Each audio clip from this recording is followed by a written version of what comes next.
مدارس اسلامیہ کے طلبہ کو، یہاں کے اساتذہ کو، یہاں کے منتظمین کو نوازا جاتا رہا، لیکن یہ مدارس کا کردار ہے کہ ان تمام چیزوں کے باوجود مدرسے اپنی جگہ پر قائم ہے اور دین کی تعلیم اور دین کی فروغ اور اشاعت میں اپنا رول ادا کر رہے ہیں۔ مدارس اسلامیہ ایک طرف تو دین کے قلعے ہیں، مدارس اسلامیہ تعلیم گاہ ہیں، مدارس اسلامیہ میں تعلیم کا نظم و نسق کیا جاتا ہے، تو دوسری طرف چیریٹیبل کا، اور یہ کہا جائے کہ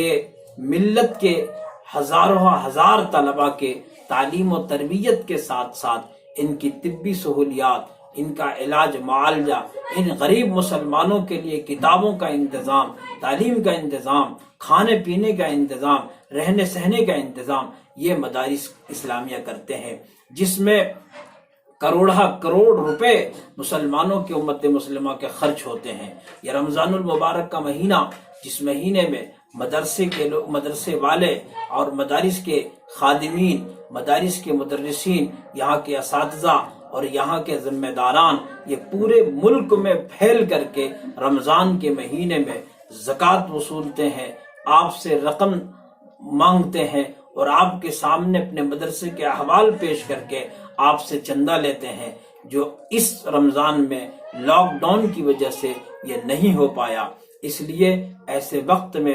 ہماری ذمہ داری یہ ہے، امت مسلمہ کے مخیر حضرات کے، مالداروں کی، تمام مسلمانوں کی یہ ذمہ داری ہے کہ ہم ان مدرسوں کی بقا اور ان کے وجود کے لیے، ان مدرسوں کو باقی رکھنے کے لیے، گرچہ مدارس کے ذمہ داران، مدارس کے خادمین، مدارس کے منتظمین آپ تک نہیں پہنچ پائے، اپنی گزارشات آپ تک نہیں پیش کر سکے، تو آپ کی ذمہ داری ہے کہ آپ جن مدرسوں کو تعاون کرتے ہیں، جو آپ کے علاقے میں مدرسے ہیں، ان مدرسوں کو باقی رکھنے کے لیے اپنی زکوٰۃ کی رقم، اپنے صدقات اور عطیات کی رقم ان مدرسوں تک پہنچانے کی جو بھی صورت ہو، چاہے وہ بینک کے ذریعے سے یا دوسرے ذرائع سے، اس مدرسے تک پہنچانے کی ہر ممکن کوشش کریں، اس لیے کہ مدارس دینیہ اسلام کے قلعے ہیں، ہماری تہذیب و تمدن اور ہمارے دینی تشخص کا ایک وہ مینارہ ہے جس کے ذریعے سے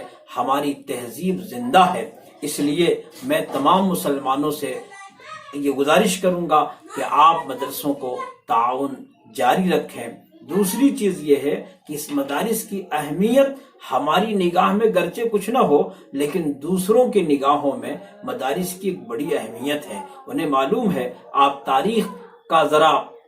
مطالعہ کریں گے تو آپ کو معلوم ہوگا کہ جب اس ہندوستان میں انگریز نے قدم رکھا اور انگریزوں کے خلاف سب سے پہلے علماء کرام میدان میں آئے اور انہوں نے علم بغاوت بلند کیا، علم جہاد بلند کیا، اور میدان میں خم ٹھوک کر کے جب کھڑے ہو گئے، تو اس وقت انگریزوں کے سب سے بڑے دشمن یہ مدارس تھے اور علماء تھے۔ جو تاریخ ہے کہ 52,000 علماء کرام کو ہندوستان کی جنگ آزادی میں شہید کیا گیا، جس کے بارے میں مورخین نے لکھا کہ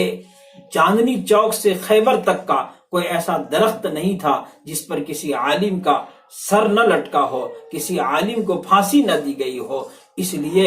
ایسے وقت میں جب قرآن کو مٹانے کی کوشش انگریز کر رہے تھے تو یہ علماء تھے، حفاظ تھے، جو قرآن کے لیے، قرآن کی حفاظت کے لیے اپنے تن من دھن کی بازی لگا رہے تھے۔ دوسری طرف جب یہ مدرسے جہاں نہیں ہیں، وہاں کے لوگ حسرت بھری نگاہوں سے دیکھتے ہیں۔ حضرت مفتی تقی عثمانی صاحب دامت برکاتہم نے اپنے کتاب میں ایک واقعہ لکھا کہ انہوں نے لکھا کہ میں ایک مرتبہ بغداد گیا، بغداد کے سفر میں انہوں نے تلاش کیا ایسے مدرسے جو ہمارے یہاں ہندوستان میں دارالعلوم دیوبند، مظاہر العلوم، ندوۃ العلماء اور دیگر مدارس اسلامیہ، مدرسہ شاہی اور بڑے بڑے ادارے، اور ہمارے جھارکھنڈ میں، ہمارے علاقے میں جو مدرسے ہیں کہ جہاں غریب بچے تعلیم حاصل کرتے ہیں، جہاں ان کو کھانا کھلایا جاتا ہے، جہاں ان کا علاج کرایا جاتا ہے، جہاں ان کو کتابیں مفت دی جاتی ہے، جہاں ان کے کھانے پینے کا نظم مفت کیا جاتا ہے، ایسے مدرسے تلاش کیے جائیں تو معلوم ہوا کہ ایسا کوئی مدرسہ نہیں ہے۔ حضرت بڑے پیر صاحب رحمۃ اللہ علیہ کے مزار کے قریب میں ایک بزرگ سے ان کی ملاقات ہوئی. حضرت نے لکھا کہ جب ان بزرگ سے میری ملاقات ہوئی تو ان بزرگ نے مجھ سے پوچھا کہ کہاں سے آئے ہو. انہوں نے بتایا کہ میں بر صغیر سے آیا ہوں اور وہاں میں ایک بڑا دارالعلوم چلاتا ہوں کہ جہاں ہزاروں طلبہ تعلیم حاصل کرتے ہیں. وہاں تفسیر پڑھائی جاتی ہے، حدیث پڑھائی جاتی ہے، اصول حدیث پڑھائی جاتی ہے، اور فلاں فلاں کتابیں جو کتابیں مدرسوں میں پڑھائی جاتی ہے اس کے بارے میں انہوں نے تذکرہ کیا. تو وہ حضرت بڑے آپ دیدہ ہو گئے، رونے لگے اور حضرت سے کہا کہ یہ بغداد ہے کہ جہاں علم کا ڈنکا بجتا تھا، کہ جہاں ایسی کتابوں کے نام لینے والا، ایسی کتابوں کا نام لینے والا آج کوئی نہیں ہے. یہ وہ بغداد ہے کہ جہاں کے کتب خانوں سے اور جہاں پہ علم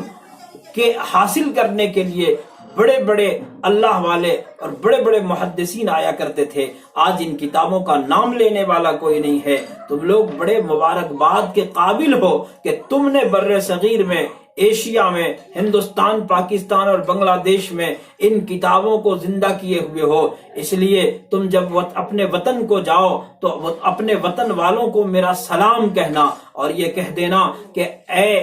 بر صغیر کے مسلمانوں، اے ہندوستان اور پاکستان کے مسلمانوں، تم اپنے آپ کو مٹا ڈالو، تمہاری جانیں قربان ہو جائیں، لیکن تم ان مدرسوں کو نہ مٹنے دینا. یہ مدرسے ہماری تہذیب کی آبیاری کر رہے ہیں، ہماری ملی تشخص کے ترجمان ہیں. اس لیے مسلمانوں سے اور تمام امت مسلمہ کے ہمدردوں سے میں گزارش کرتا ہوں کہ آپ مدارس اسلامیہ کے تعاون کے لیے ہاتھ بڑھائیں، اور اس لاک ڈاؤن کے زمانے میں، رمضان المبارک کے اس مبارک مہینے میں آپ اپنے زکوٰۃ کی رقم میں سے مدارس کا حصہ ضرور نکالیں، اپنی عطیات کی رقم میں سے مدارس کا حصہ ضرور نکالیں. اللہ تبارک و تعالیٰ سے دعا ہے کہ اللہ پاک آپ تمام لوگوں کو، مدرسوں کو خوب تعاون کرنے کی توفیق عطا فرمائے. وما توفیق الا باللہ. والسلام علیکم ورحمۃ اللہ وبرکاتہ.